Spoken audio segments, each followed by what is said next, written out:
Hi and welcome back to another quick guide today. I'll teach you how to restart a frozen Android phone. Restarting a frozen Android phone can often solve temporary glitches and make the device respond again. Most freezes are caused by apps, memory overload, or minor software issues. The exact button combination may vary depending on your phone brand and model.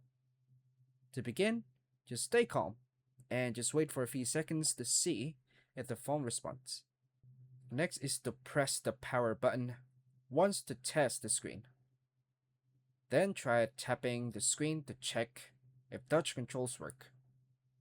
Then hold the power button for about 10 seconds. Then wait for the restart menu or shutdown screen to appear. Tap restart if the menu opens. If nothing happens, just hold the power plus volume down together. Keep holding both buttons for 10 to 20 seconds.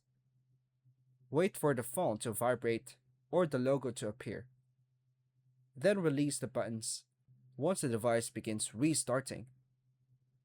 Allow the phone a minute to fully boot up and unlock the device after it turns back on. Close any app that caused the freeze if known. Restart again or charge the phone if it still acts unresponsive. And that's all for now, folks. Thank you for watching.